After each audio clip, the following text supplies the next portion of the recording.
The room where I was going to be, there was a big desk there, and it was a beautiful desk, and a chair, and so I figured I could use it, but when I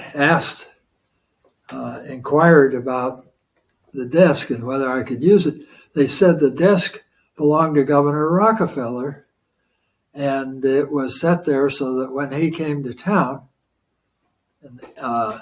that he could use it, and I'd have to take my stuff out of it. So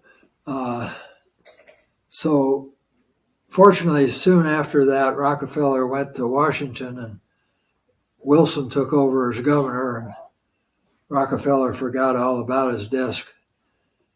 So I think we still have that desk in the office. I'm not sure. Yeah, in fact, we checked on that, and after you, Bob Quinn used the desk, and then John Bartow, and today Katie Malinowski still uses that desk. My job was to go out, set up a process to go out and hear what the people at Tug Hill would like the future to be. And I chose to go to Cornell Cooperative Extension to help come up with a process. They came up with an approach that would have 2 public forums in each of the 4 counties. The people actually asked for this commission, but when it was established, they were really, it was about the time that the report came out with recommendations on the future of the Adirondacks. And that had all been put together by state employees, and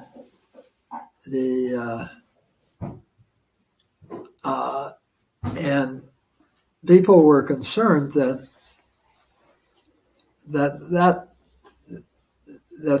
it wouldn't be decided from the outside like what was going on in the Adirondacks and Tug Hill.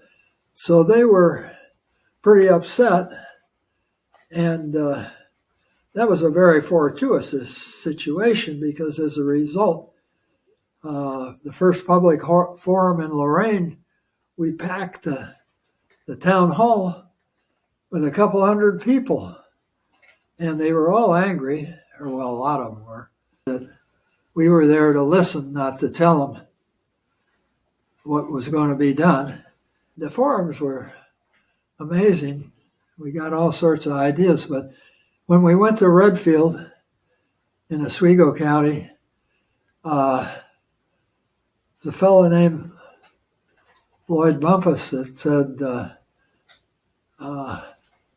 well, we don't need you to do this. Why don't the towns that have an interest in the center of Tug Hill get together and decide what the future ought to be, and made up of representatives appointed by each of the 9 towns that had the similar interests in the core of Tug Hill. And out of that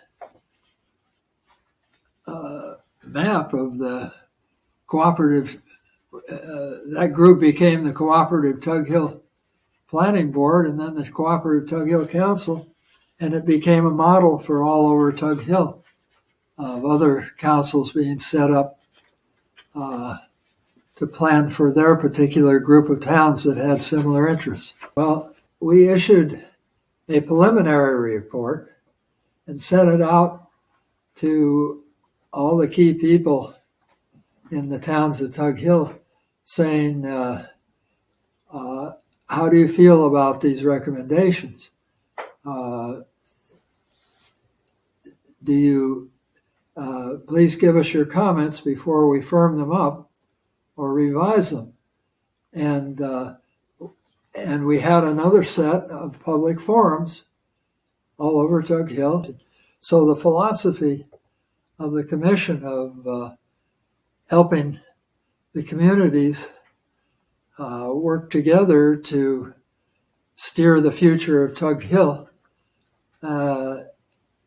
has continued through all the top staff of the commission and the commission members through the years.